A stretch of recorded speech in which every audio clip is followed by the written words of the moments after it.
Bonjour à tous, je m'appelle Steve, on se retrouve aujourd'hui pour une crypto analyse. Alors, Bitcoin nous fait quelque chose de très intéressant. Évidemment, je n'aime pas short le Bitcoin, je n'aime pas être baissé sur le Bitcoin, mais quand on peut prendre des positions et trader, on le fait.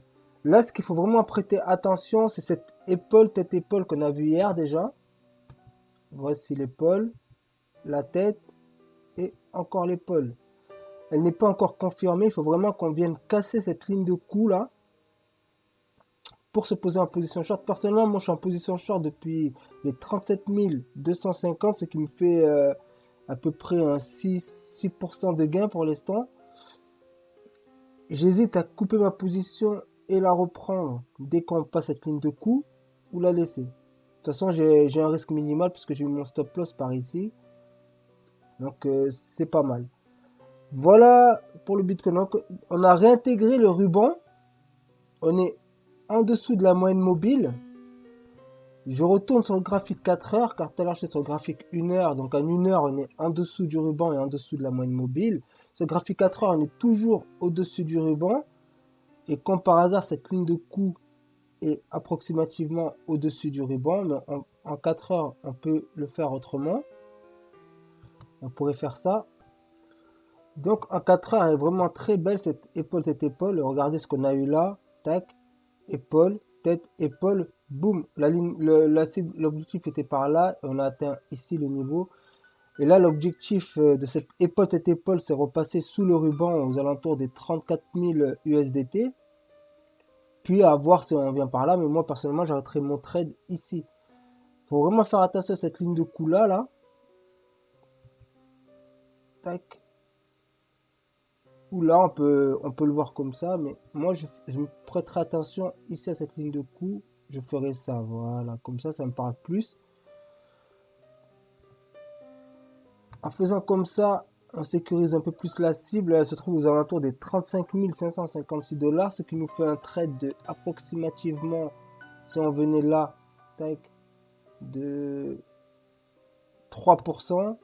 Et si on le prend de là-haut, en 1 heure, c'est que le trade est plus costaud, mais c'est un peu. Et si on a commencé de là où j'ai commencé moi, ça fait à peu près un trade de 5%. Donc c'est toujours ça à prendre sur le Bitcoin, notamment avec un peu de levier. C'est bien. Après, si on a un truc de ce genre, si on viendrait là, tac, par là, on repasserait sous le ruban aux alentours des 34 000 $ 900. Donc à voir. Pour moi, elle est quand même pas mal cette épaule, cette épaule. Elle n'est pas validée à 100% encore. Il faut vraiment attendre la cassure. La cassure. Mais là, c'est bien ici. Il faut vraiment attendre la cassure.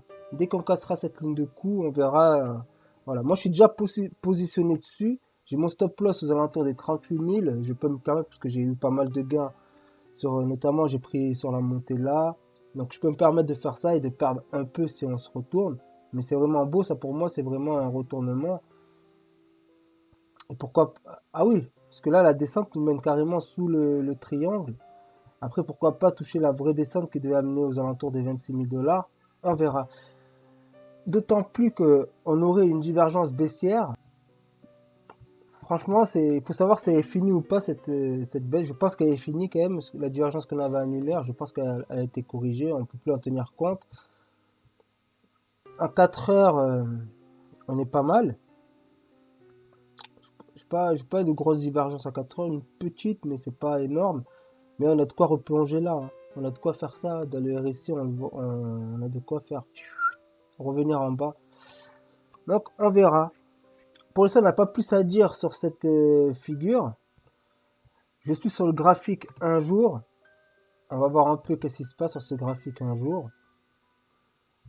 On pourrait potentiellement changer.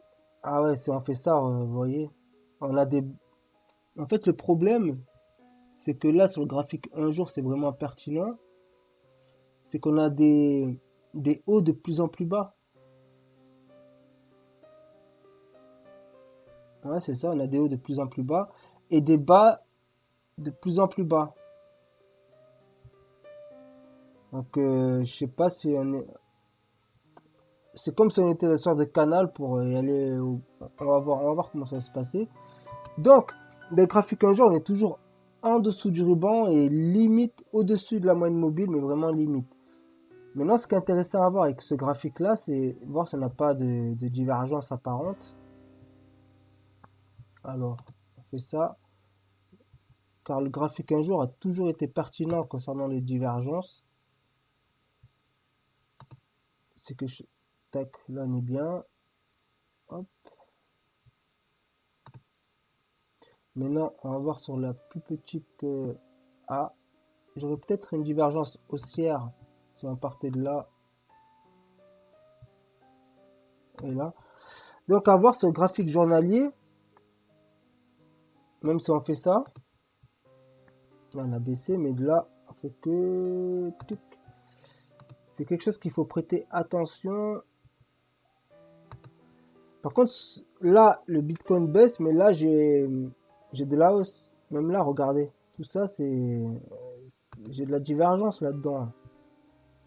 Vous voyez? Là, j'ai de la divergence. Toute cette baisse-là, moi, j'ai une divergence haussière sur le graphique journalier. À voir si on va pas retoucher là.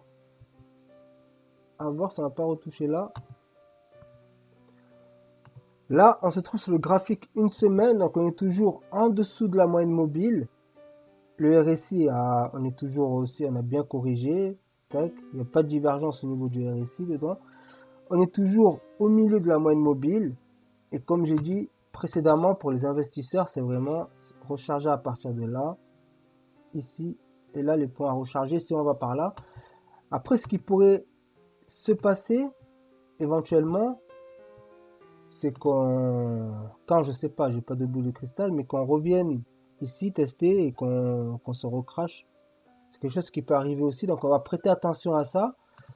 D'autant plus que la divergence qu'on vient de voir sur le journalier est à prendre en compte, quoi.